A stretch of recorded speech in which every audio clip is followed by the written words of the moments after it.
제가 보통 3개월에 한 번 설교를 하는데 지난달에 했거든요. 네, 담임 목사님이 특세 중이라서 특별 새벽 부흥회 중이라서 저에게 맡겨주셨습니다. 한 달 만에 하는데 이렇게 되게 버겁네요. 우리 담임 목사님은 지금 매일 지금 하시는 거잖아요.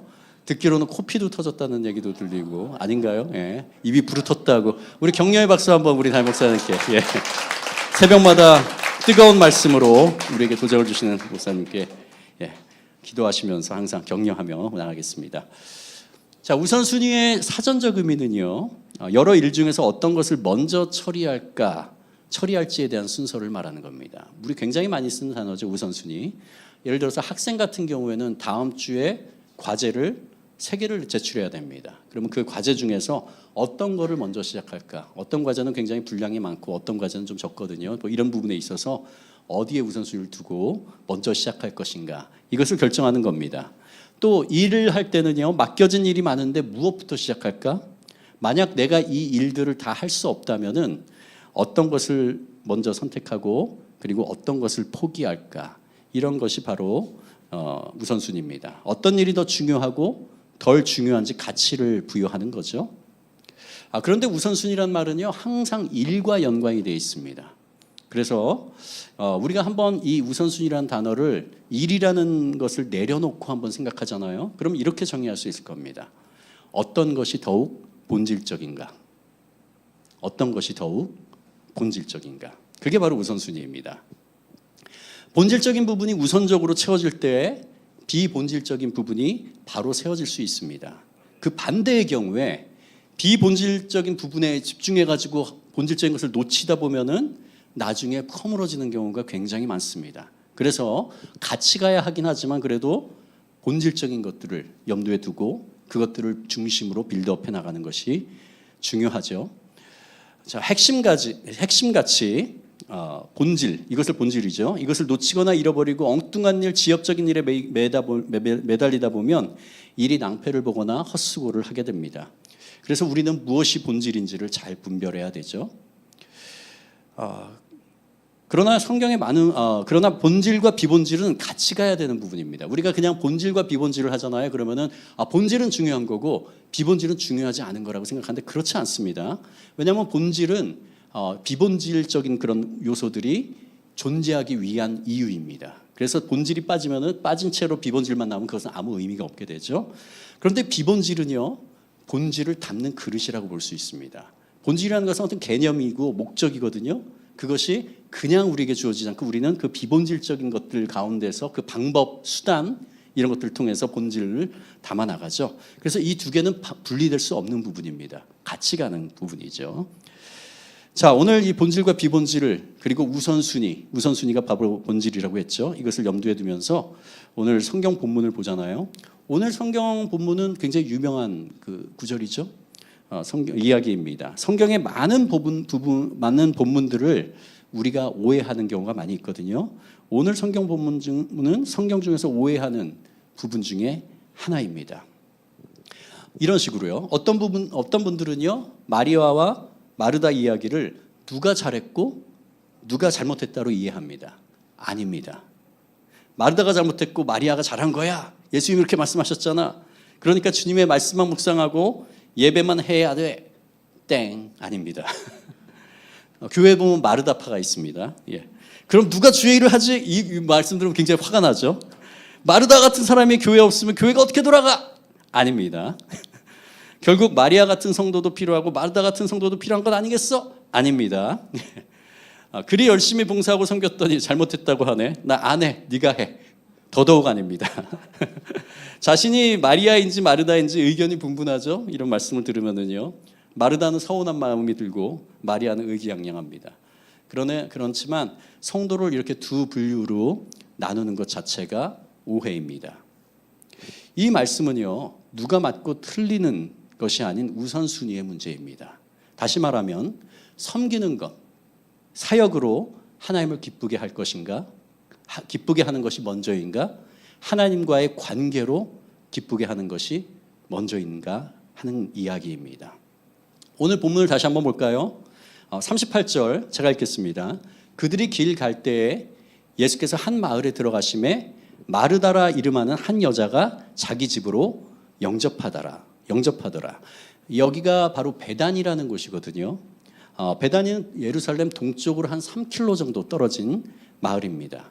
이 베단이라는 이름이 베스가 집이라는 의미고요. 아니는 가난한 자들을 말하는 겁니다. 그래서 이게 합쳐져서 가난한 자들이 사는 마을, 집 이런 식으로 뜻이 되죠. 그래서 가난한 자들이 많았던 마을로 추측이 됩니다.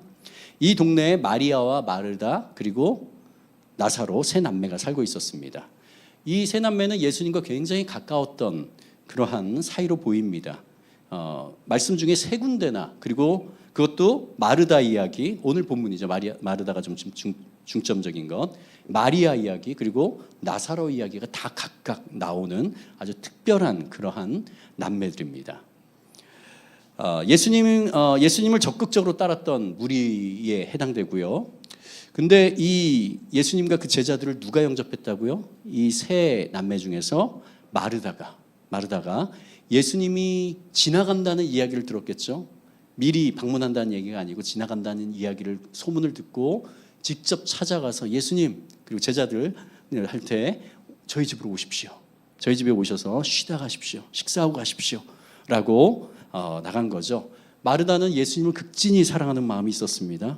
무언가로 대접하고자 하는 마음이 그런 넘치는 사람이었습니다. 추직력 왕이었고요. 굉장히 적극적인 성격입니다. 그런 맏언니고 큰 누나였습니다. 39절 한번 볼까요? 그에게 마리아라는 한 동생이 있어 주의 발치에 앉아 그의 말씀을 듣더니, 마르다에게는 마리아라는 동생이 있었는데요. 이 마리아가 주님의 발 아래에 앉아서 예수 그리스도와 대화를 하고 있었습니다. 말씀을 듣고 있었습니다. 이러한 자세와 관계 있죠. 예수님이 앉아 계시고 그 발치에 앉아서 말씀을 듣는 거는요, 선생과 제자와의 관계를 말하는 겁니다. 그 당시에 선생님이 말할 때 제자들이 그 발에 앉아서 말씀을 들었거든요. 그런데 당시 관습으로 볼 때는요, 이게 굉장히 파격적인 거였습니다. 왜냐하면 선생과 제자는요, 그 당시 랍비 사회에서는 남자만 제자가 가능했지 여자는 가능하지 않았었거든요. 그러니까 이 사실은 굉장히 파격적인 것을 말합니다.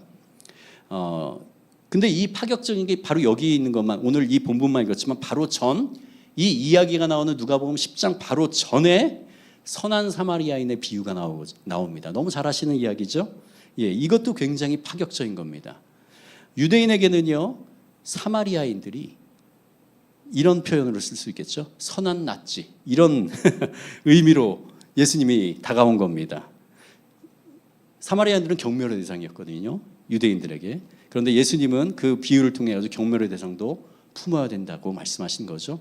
엄청나게 파격적인, 그 당시로는 상상할 수 없었던 그런 이야기였습니다. 여기서 본질을 위해서 비본질, 그러니까 형식과 관습을 깨뜨리는 예수님의 모습을 보게 됩니다. 예수님의 행적에서 이런 부분이 굉장히 많이 있죠. 그러니까 예수님은 어떤 비본질적인 게, 비본질이 본질을 담는 그릇이지만은, 그러나 그것이 본질을 해야 할 때는 예수님은 그것을 깨뜨리는 것을 많이 보게 됩니다. 그리고 이 구절에서, 오늘 읽은 구절에서 주님의 음성을 간절히 듣기 원하는 마리아의 마음이 너무너무 잘 나타나 있습니다. 40절 한번 볼까요? 마르다는 준비하는 일이 많아 마음이 분주한지라 예수께 나아가 이르되, 주여, 내 동생이 나 혼자 일하게 두는 것을 생각하지 아니하시나이까? 그를 명하사 나를 도와주라 하소서. 마르다는 찾아가가지고 예수님 오십시오 했는데 예수님이 쾌히 그래 너희 집에 가마 라고 하면서 이렇게 제자들과 따라왔을 때 너무 기뻤을 겁니다. 모든 실력과 힘을 다해서 예수님과 그 제자들에게 좋은 것으로 대접하고 싶었겠죠. 평소에 너무나 존경하는 분인데, 사랑하는 분인데 너무 바빠 만나기 힘든 상황에 갑자기 집에 모시게 됐을 경우 한번 생각해 보십시오. 잘 이런 일이 있지 않을 것 같네요. 왜냐하면 갑자기 우리 여성분들은 집에 초대하지 않죠. 밖에서 만나죠, 그렇죠? 식당에서. 예, 제 아내 보니까 그런 것 같아요. 예. 그러나 마르다는요, 이 추진력이 굉장한 사람이었거든요. 그래서 모시게 됐습니다. 이때 만약에 이 당시에 배달의 민족이 있었다면은 이런 문제가, 이 이야기가 아마 쓰여지지 않았을 것 같아요. 그냥 갑자기 모셨더라도 좀 지저분한 것만 대충 치우고 그 다음에 배달의 민족으로 시키면 되죠. 예, 근데 그런 것이 없었을 때였습니다. 그래서 마르다는 갑자기 준비해 놓은 것도 없고 그러니까 엄청 바빴겠죠. 무엇을 준비해야 되나?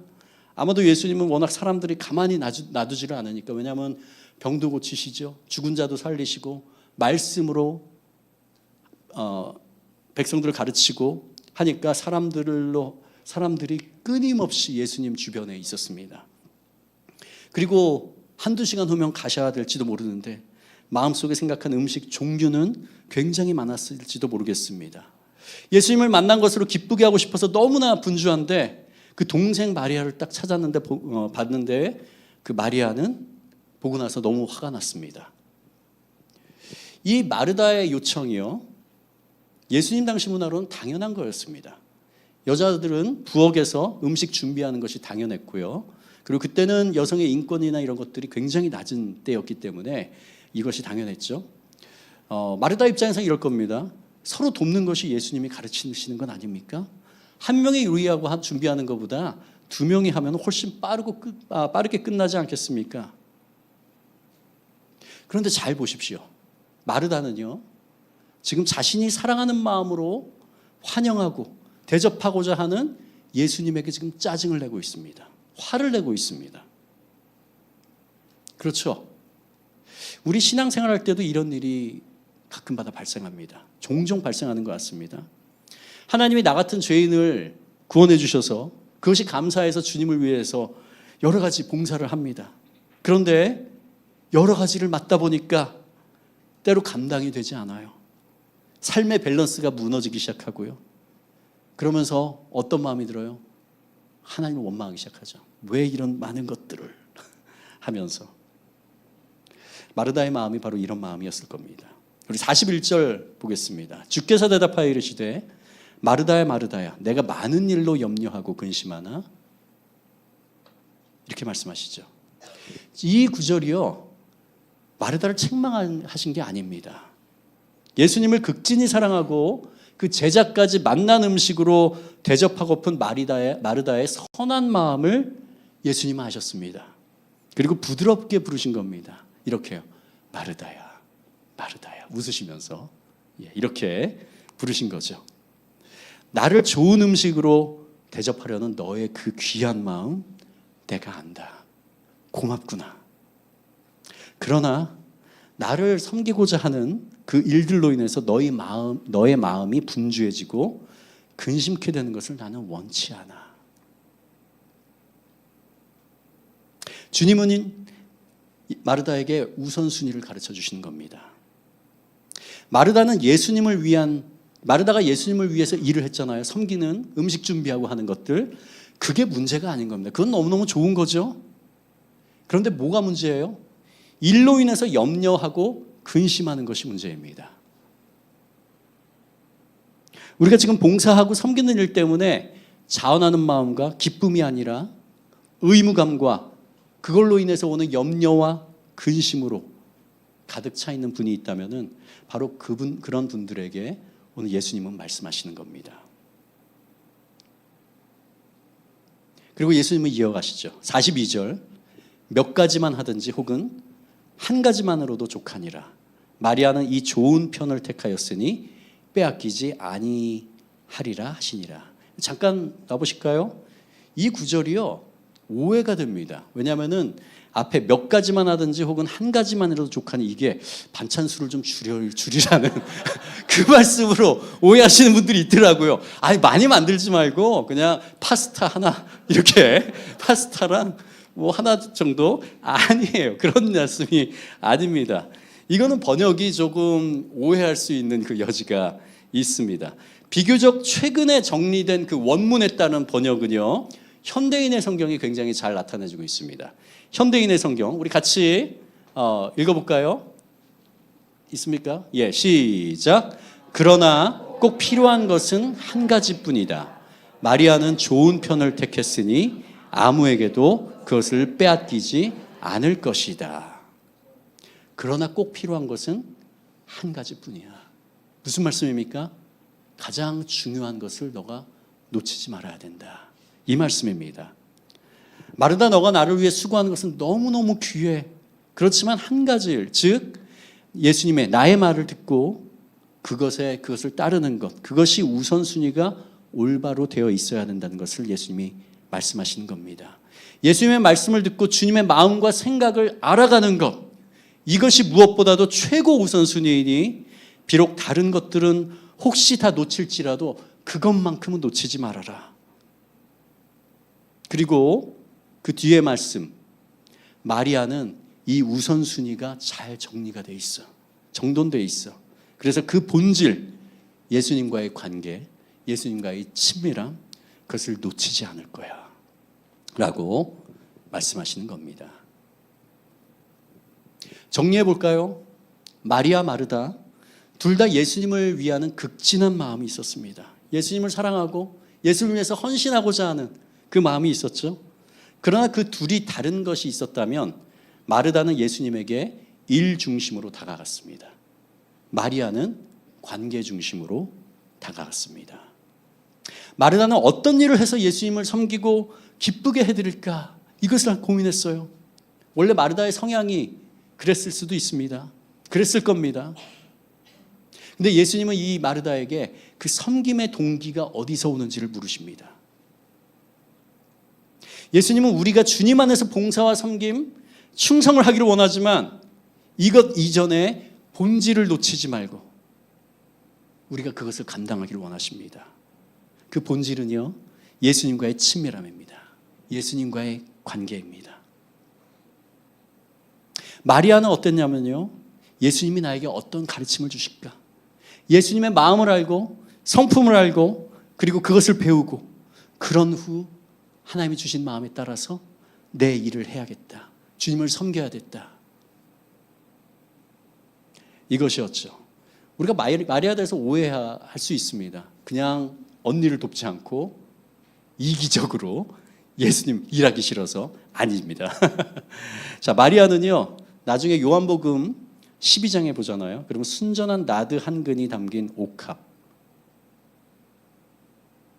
이것을 깨뜨려서 예수님 발에 부은 사람입니다. 이것이 굉장한, 그때 당시에 천연 향수였습니다. 천연 향유, 그러니까 천연 식물에서 굉장히 희귀한 식물이었습니다. 그래서 엄청나게 비쌌죠. 그 옥합 하나가 한 근이 한 300g인데요. 그 300g이 300데나리온, 1데나리온이 성인 남자가 하루에 일당으로 받는 돈이라고 그랬죠. 그러니까 1년 품삯입니다. 연봉을 말하는 거죠. 그것을 그대로 깨뜨려서 예수님 발에 부었습니다. 그 당시에 보통 귀한 분들이 오잖아요. 그러면은 그 머리에다가 향유 한 방울 뚝 떨어뜨리는 게 부유한 사람들이 하는 거였거든요. 그러나 이 마리아는 향유 옥합을 깨뜨리고 그 공간에 이 향유가 냄새가 가득하도록 했던 사람이죠. 보통의 헌신입니까? 아무도 할 수 없는 헌신입니다. 그리고 예수님은요, 예수 그리스도의 장례를 준비하는 헌신이라고 예수님에게 칭찬받았습니다. 그런 자가 바로 마리아입니다. 우리 사회는요, 관계 중심이 아니라 일 중심으로 돌아가는 사회입니다. 그래서 업무에 항상 포커스를 두죠. 회사에서 우리 친목 도모하는 건 좋지만 친목만 도모하다가 일이 안 되면 회사가 망하잖아요. 그렇죠? 당연한 겁니다. 그런 사회에 살다 보니까 이러한 것이 우리 교회에도, 우리 신앙생활에도 어느 순간 침투할 때가 있습니다. 처음에는 우리 구원받은 기쁨에 넘쳐서 주님을 위해서 헌신하고 수고하고자 봉사하기 시작합니다. 그런데 구원의 기쁨이 점점 퇴색되면서 이게 계속 공급돼야 되는데 어느샌가 끊어져 버리고 의무감만 남고 일에 치여서 버거워하다가 결국 억지로 봉사하다가 힘에 겨워하고 다 내려놓는 경우 보게 됩니다. 하나님은 우리가 하나님의 일을 하려고 할 때 기뻐하실까요? 하나님은 우리가 하나님을 위해서 하나님의 어떤 일을 하려고 할 때 기뻐하실까요? 저는 기뻐하지 않을 것 같아요. 근심하실 것 같아요. 왜? 주님과 친밀한 관계에 들어가지 않고 하는 그 모든 것은요, 하나님의 지혜를 의지하지 않고 나의 지혜와 나의 경험을 의지하게 되기 때문입니다. 그리고 하나님의 도우심은요, 그리고 고난과 어려움 가운데 회복되는 힘은 하나님과의 친밀함에서 옵니다. 다른 어떤 데서 오지 않습니다. 친구가 위로하는 것 조금 도움이 되죠. 근본적으로 우리의 어렵고 힘들고 상처받은 것, 이것의 치유는요, 바로 하나님과의 그 친밀함 가운데서 우리가 얻게 되는 것입니다. 제가 만든 이야기인데 한번 들어보십시오. 어떤 하나님을 위해서 이렇게 뭔가 하려고 하는 그런 청년이 있습니다. 하나님, 저는 제 삶을 들여서 하나님을 기쁘시게 하고 싶어요. 제발 저를 사용해 주세요. 오, 그래? 너무나 아름다운 마음이구나. 내가 나를 이렇게 위하는 줄 몰랐다. 그런데 얘야, 나를 위해서 무엇을 하기 이전에 난 너와 사귀고 싶어. 내가 나를 좀 더 알 수 있도록 나와 시간을 먼저 보낼 수 있겠니? 아니에요, 하나님. 지금 주님을 위해서 해야 할 일이 너무나 많은데, 세상에는 죽어가는 영혼이 얼마나 많은데 지금 그런데 시간 쓸 겨를이 없습니다. 주님이 기뻐하시는 일을 해야죠. 그들을 구원하는 통로가 되어야죠. 이게 하나님이 원하시는 거잖아요. 하나님, 제가 지금 어떤 일을 당장 해야 되는지 알려주세요. 아니란다, 얘야. 난 내가 나의 일을 하기 이전에 내가 누구인지, 내가 어떤 생각을 하는지, 너에게 어떤 존재인지 나와의 사귐을 통해서 알아가는 것이 더 중요하단다. 그렇게 할 때 넌 내가 이 세상을 바라보는 마음과 눈을 가지게 되고 내가 너에게 무슨 일을 하기 원하는지도 알 수 있게 된단다. 먼저 나와 친하게 지내며 서로를 깊게 알아가자꾸나. 아, 됐고요. 어서 빨리 뭘 해야 되는지 알려주세요. 전 정말 미치도록 주님의 일을 하고 싶어요.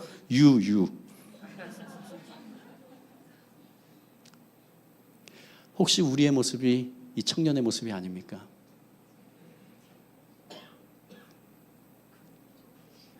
교회에서 너무 많은 봉사와 헌신으로 지치는 또 다른 경우가 있습니다. 신앙생활 처음부터 몸담았던 그 교회 분위기나 아니면 목회자의 영향으로 주님이 베풀어 주신 은혜에 대한 감격으로 주님과 더욱더 깊이 교제하면서 주님을 알아가고 주님께 기도로 찬양하는 마음을 드리는 시간이 있어야 되는데 그것이 없이 그냥 봉사와 헌신으로 떠밀려서 마치 종처럼 교회에서 봉사의 자리에 있는 경우도 많이 보게 됩니다. 봉사 충성해야만 하늘에서 상급이 크다고 말하는 그 소리에 겁이 나기도 하고, 천국에서 상급 받으려면 힘들지만 이 땅 가운데서 주님을 위한 일을 해야 된다는 그 소리 때문에. 아닙니다. 주님을 알아갈수록 이것이 아님을 알게 됩니다. 오늘 본문이 말씀하고 계시잖아요. 주님과의 깊은 사귐이 끊어지잖아요. 그러면 결국 자신도 모르는 사이에 하나님의 영광이 아닌 자기 자신의 영광을 구하게 되는 경우도 있습니다. 경험해 보셨나요? 처음에는 주님이 주신 기쁨으로 시작했거든요. 그런데 이 공급이 끊어져서 그냥 의무가 되어버렸어요. 그러면 어떻게 변질되냐면요, 결국 남은 것은 내가 섬기는 것, 내가 봉사하는 것, 그걸 통해 가지고 사람들이 칭찬하는 것을 갈망하게 됩니다. 이게 변질되는 거죠. 하나님은 그걸 원하지 않으세요. 그리고 그 칭찬하는 걸 들어서 잠깐 기뻤더라도 결코 영원한 만족이 되지 않습니다. 그리고 결국 번아웃, 영적 탈진 상태로 가게 되죠.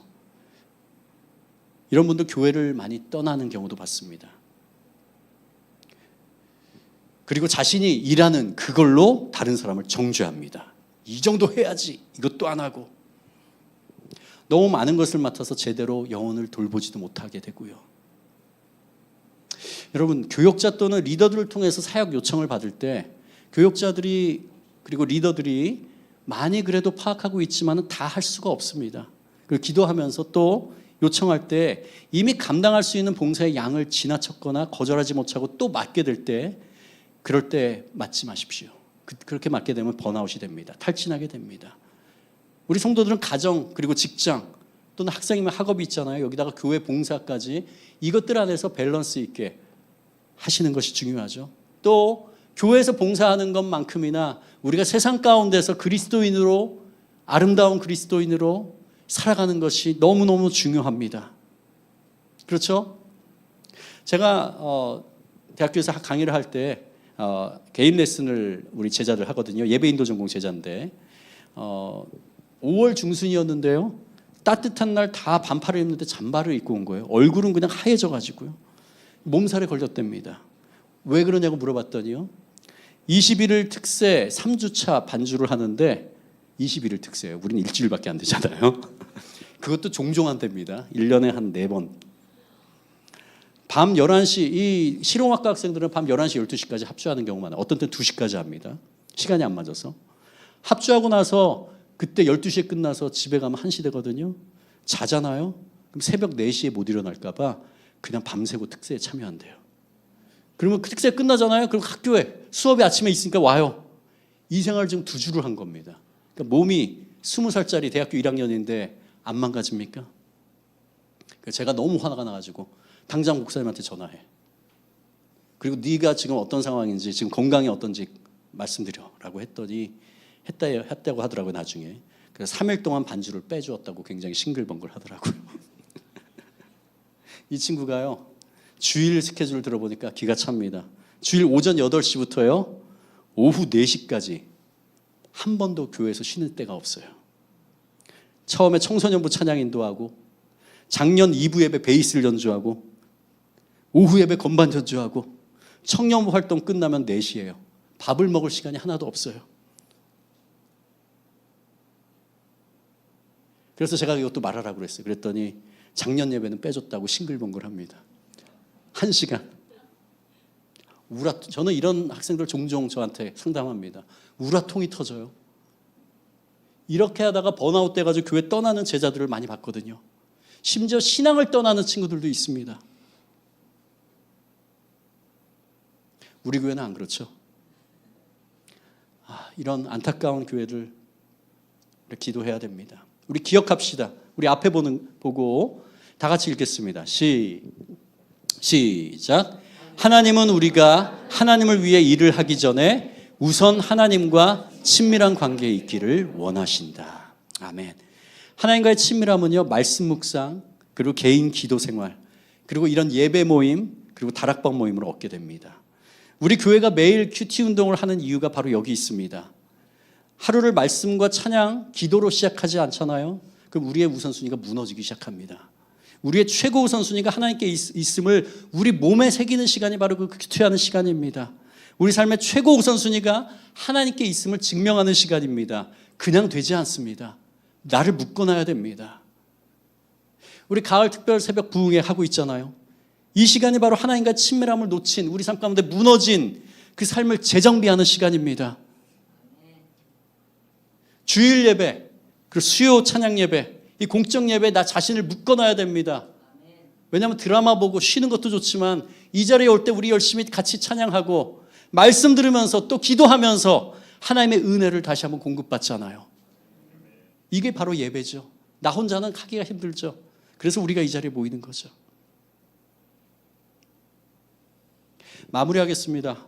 오늘 말씀 들으시고 오해하는 분 안 계시겠죠? 오해하는 분은 조신 분입니다. 하나님은 일을 싫어하셔. 관계야 관계. 아닙니다. 조신 분입니다. 그러니 오늘부로 목사님에게 교사, 순장, 찬양팀, 다른 봉사 다 그만둔다고 해야지. 아닙니다.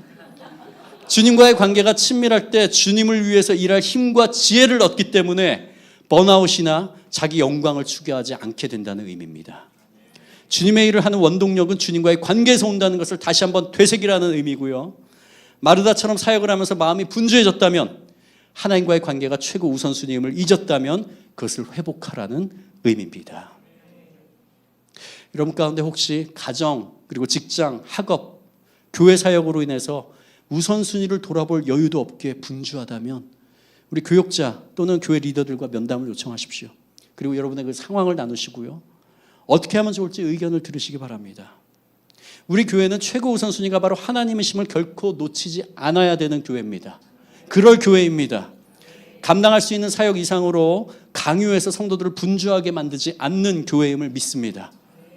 혹시 영적 탈진으로 봉사 섬김을 내려놓을 경우 결코 예배의 시간, 그럴 수도 있습니다. 그러나 예배의 시간, 그리고 말씀 묵상과 기도의 시간, 다락방에서 삶을 나누는 시간까지 내려놓지 마십시오. 왜냐하면 우리의 회복은 거기서 오기 때문입니다. 이 시간들이 마리아가 간절히 갈망했던 주님과의 친밀함을 누리고 회복하는 시간입니다. 우리 같이 찬양하겠습니다. 우리 시간의 소원, 주님 내가 주의 장막을 사모합니다. 오직 주의 임재를 갈망합니다. 주의 집에서의 하루가 다른 곳의 첫날보다 좋으니 주 사랑 안에 머물며 사랑 노래합니다. 주님, 나의 평생에 단 한 가지 소원이 있다면은 주의 아름다우신 보면서 사랑을 노래하고 나의 왕 되신 주님의 얼굴을 구하면서 주님 사랑 안에 머물면서 그 힘과 에너지를 공급받고 이 세상을 섬기는 것입니다.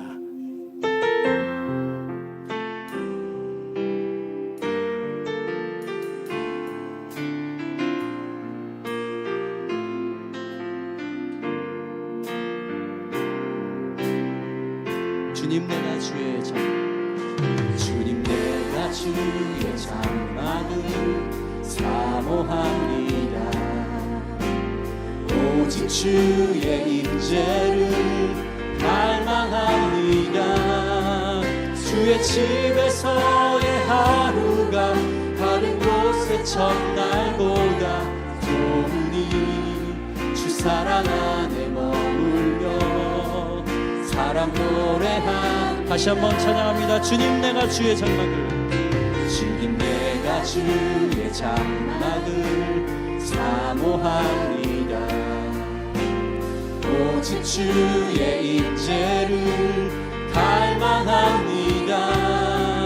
주의 집에서의 하루가 다른 곳의 첫날보다 좋으니 주 사랑 안에 머물러 사랑 노래합니다. 나의 평생에 단 한 가지 소원, 주의 아름다우신 보며 사랑 노래하는 것. 나의 왕 되신 주님의 얼굴 구하며 주 사랑 안에 머물러 사랑 노래합니다. 나의 평생에 단 한 가지 소원, 나의 평생에 단 한 가지 소원, 주의 아름다우신 보며 사랑 노래하는 것. 나의 왕 되신 주님의 얼굴 구하며 주 사랑 안에 머물러 사랑 노래하. 다시 한번 외칩시다. 나의 평생에 단 한 가지 소원, 나의 평생에 단 한 가지 소원, 주의 아름다우신 보며 사랑 노래하는 것. 나의 왕 되신 주님의 얼굴 구하며 그 사랑 안에 머물러 사랑 노래합니다. 이 시간에 같이 기도하겠습니다. 하나님을 향한 섬김과 하나님의 친밀함을 누리는 것은 별개로 분리된 것이 아니라 함께 가야 하는 것입니다. 그러나 그 순서에 있어서 하나님과의 친밀함이 먼저 와야 합니다. 하나님과의 친밀한 관계를 삶의 우선순위로 둘 때 우리가 하나님의 마음과 뜻을 알고 그 성품을 알게 될 때 우리에게 기쁨이 넘치고 교회에서 봉사하고 충성하고자 하는 자원하는 마음이 흘러나오게 됩니다. 그 능력으로 우리가 각 부서에서 교사로 순장으로 봉사의 자리에서 즐겁게 섬길 수 있게 됩니다. 그렇게 섬기는 자리에서 다시 주님과의 친밀함을 누리는 자리로 나오고 주님 주시는 힘으로 또 우리가 섬길 수 있게 됩니다. 그리고 때로 섬기는 자리에서 서로 오해하고 갈등하고 힘들고 어려움이 닥칠지라도 그 문제를 해결할 수 있는 분은 하나님 한 분이시기에 우리는 그 문제를 갖고 하나님과의 친밀함 가운데 나와야 하고, 이런 우리는 그 자비하신 하나님을 외면하지 않고 위로해 주십니다. 치료해 주십니다. 긍휼함으로 채워주시고 다시 섬김의 자리에 나아갈 수 있도록 하십니다. 우리에게 평안과 위로 참된 기쁨을 부어주셔서 거기에서 오는 자원하는 마음과 에너지를 갖고 우리에게 맡겨진 사역과 이웃을 보듬고 섬기는 우선순위를 잊지 않고 지킬 때 우리는 즐거운 신앙의 여정을 함께 할 수 있기 때문입니다. 오늘 이 시간에 기도할 때 주님, 제 신앙생활의 우선순위가 무너져 있다면, 하나님과의 친밀함이 가장 먼저인데 그것 없이 일로 하나님을 기쁘시게 하려는 마음이 있다면 이 시간에 하나님과의 관계가 가장 우선임을 다시 한번 마음에 새기게 하여 주시옵소서. 이를 위해서 말씀 묵상과 기도 생활, 공적 예배의 자리가 얼마나 나를 회복하는 자리인지 다시 한번 깨닫게 하여 주셔서 무너진 하나님과의 관계가 회복되게 하여 주시옵소서. 우리 주변에 이 친밀함의 자리에서 멀어진 자들이 있다면 하나님의 극률하심을 받고 다시 주님과의 관계가 회복되는 자리로 나아갈 수 있도록 그분들의 삶에 개입하셔서 다시 이끌어 주시옵소서. 그리고 또 우리 토요일까지 계속되는 가을 특별 새벽 부흥회를 통해 우리 성도들과 하나님과의 관계가 회복되고 무너진 우선순위가 다시 세워진 놀라운 역사가 일어나도록 함께 소리 높여 기도하겠습니다. 주님 놀라우신 사랑으로 우리를 회복시켜 주시옵소서. 주님, 우리 삶의 우선순위가 무너져 있다면 지금 우리 시간에 주님과의 그 관계가 최고 우선순위를 다시 한번 회복하게 하여 주시옵소서. 주님, 우리 마음 가운데 우리가 봉사하는 가운데 우리 마음 가운데 불평과 불만 원망이 가득 차 있다면 이 시간에 이 말씀으로 다시 한번 회복되게 하여 주시고 주님, 우리 삶 가운데 온전함이 회복되는 놀라운 역사 일어나도록 인도해 주시옵소서. 주님이 주시는 그 주님과의 관계에서 오는 친밀함 가운데 회복되게 하여 주시옵소서. 아버지 하나님, 주여 우리의 삶 가운데 주님은 우리는 일을 시켜주고 우리를 부르신 것이 아니라 우리 아의 부모와 자녀의 그 관계를, 아버지 하나님 친구와의 그 관계를 회복하며 그러므로 말미암아 하나님께 나가는 그 놀라운 하나님이심을 다시 한번 기억하면서 우리가 하나님 앞에 나갈 수 있도록 인도하여 주시옵소서. 아버지 하나님, 주여 우리 주변에 이 친밀함의 자리에서 멀어진 자들이 있습니까? 아버지 하나님, 이것 가운데 목숨을 거둔 자들이 될 수 있도록 하나님 주여 우리를 붙들어 주시고 우리를 붙들어 주시고 우리에게 복하여 주시고 아버지 하나님, 그녀 그분들의 삶에 개입하셔서 다시 이끌어 주시옵소서. 아버지 하나님, 가을 특별 새벽 부흥회가 아버지 하나님 우리 성도들 가운데 그 친밀함을 회복하는 놀라운 자리가 되게 하여 주시고 우리 성도들 마음 가운데 아버지 하나님 주여 이것을 사모하며 나오는 귀한 시간 될 수 있도록 주님 인도해 주시옵소서. 오 주님 감사합니다. 주님 감사합니다. 주님 감사합니다. 그러나 꼭 필요한 것은 한 가지뿐이다. 마리아는 좋은 편을 택했으니 아무에게도 그것을 빼앗기지 않을 것이다. 주님 감사합니다. 우리 삶 가운데서 최고 우선순위가 무엇인지를 명확하게 오늘 알려주심을 감사합니다. 우리가 주님을 위해서 봉사하고 충성한다고 했지만 우리 마음 가운데 하나님으로부터 공급받는 하나님과의 그 관계, 친밀한 가운데서 공급받는 것이 없다면은 지치고 나가 떨어지고 떠나게 되는 것을 아버지 하나님 그런 것을 많이 봅니다. 하나님 그런 자가 되지 않기 원합니다. 항상 주님과의 관계 안에서 회복되고 공급받고 치유되고 그 힘으로 다시 성도들을 섬기고 우리 주변에 있는 이웃들을 섬기고 또다시 그것 가운데서 상하고 또 힘들고 어려울 때 주님이 주시는 공급하시는 그 힘을 덧입어서 회복되고 다시 한번 세상을 향해 섬기는 이런 우선순위가 올바로 된 그러한 우리 하나 한 명 성도가 될 수 있도록 주님 우리를 만져주시옵소서. 하나님께서 우리에게 말씀하여 주시고 날마다 새롭게 하여 주시옵소서.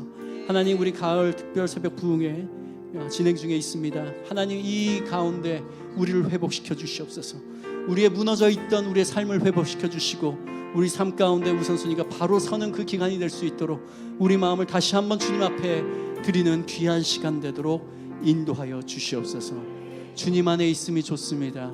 주님 이 세상에 준 것을 따라가지 않고 하나님 우리 세상에 단가 한 가지 소원이 있다면은 주님 아름다우신 보면서 주님과의 교제하면서 사랑을 노래하고 주님의 얼굴 구하면서 주님 사랑 안에 머무는 그런 것임을 날마다 고백하는 우리 성도들에게 인도하여 주시옵소서. 모든 것 감사드리며 예수 그리스도의 이름으로 기도합니다. 아멘. 아멘. 하나님께 영광의 박수 올려드립시다.